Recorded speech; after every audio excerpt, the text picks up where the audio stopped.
After an afternoon recess, Prosecutor Takesha Fitzgerald started her direct examination of Knox County Medical Examiner Dr. Darinka Malusnik-Polchan on the manner and cause of Channon Christian's death. And what we saw there was, of course, evidence of a very prolonged attack.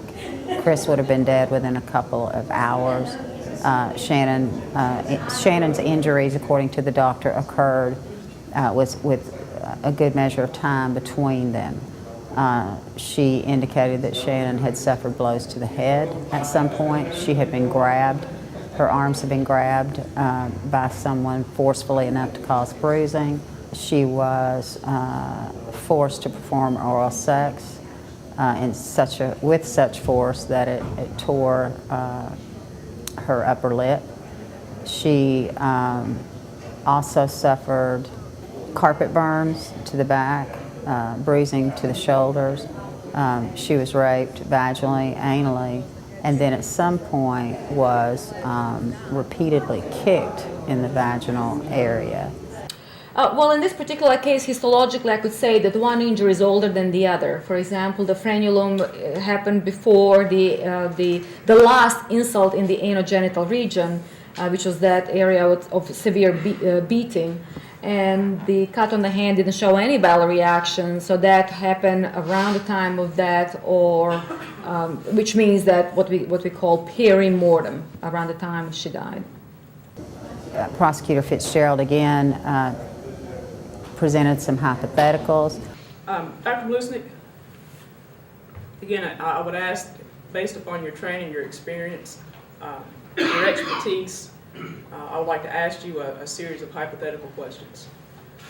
If expert from TBI has testified, that this area with the black magic marker is semen, sperm, on the lower left leg of the pants. Would that be consistent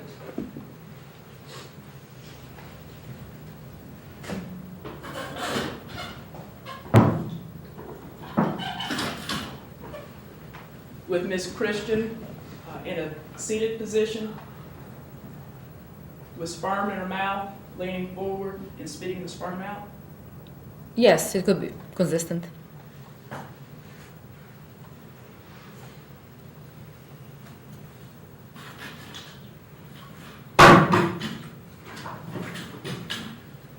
What effect could bleach have on sperm? Well, the bleach would be destructive. How so? Because of the chemical properties and the influence on the bonds in the DNA. Okay, let me ask you one more question. And again, Dr. Malusnik, if Jennifer Millsaps with TBI has testified that the inside of the camisole, underneath the breast portion, in between the breasts, and this spot on the sweater right in here, tested positive for Latavas Cobbins DNA. And this spot here on the inner left thigh tested positive for Latavas Cobbins DNA. Would that be consistent with Miss Christian in a seated position with sperm in her mouth, spitting it out, it getting into the inside of her bra, inside the camisole, settling in the bra portion of the camisole, and getting on the front of her sweater and the inner left thigh? It's consistent. It could be one of the ways, yes.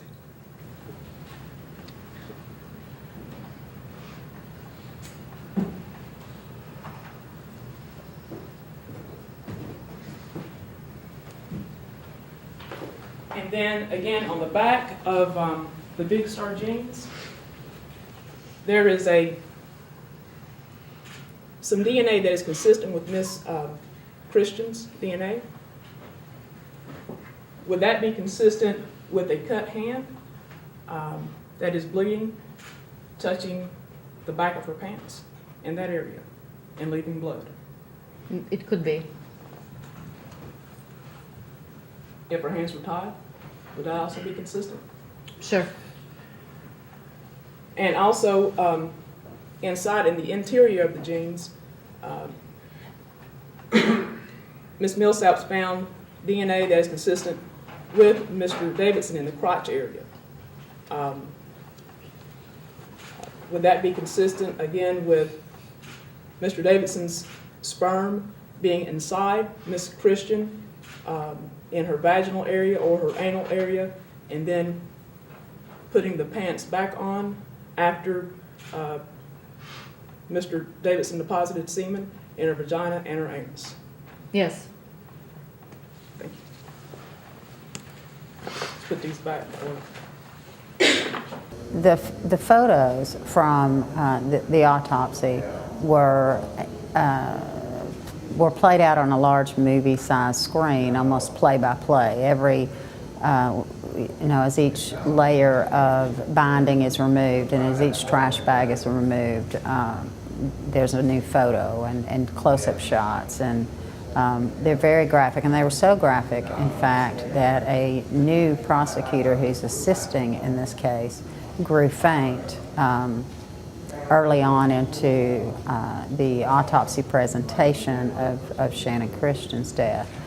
And at 23:16.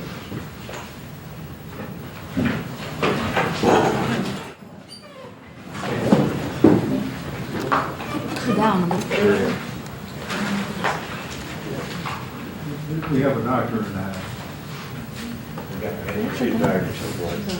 And so we had to take a break in order to help her to recover. She did not return to the courtroom, however. Again with Ms. Christian.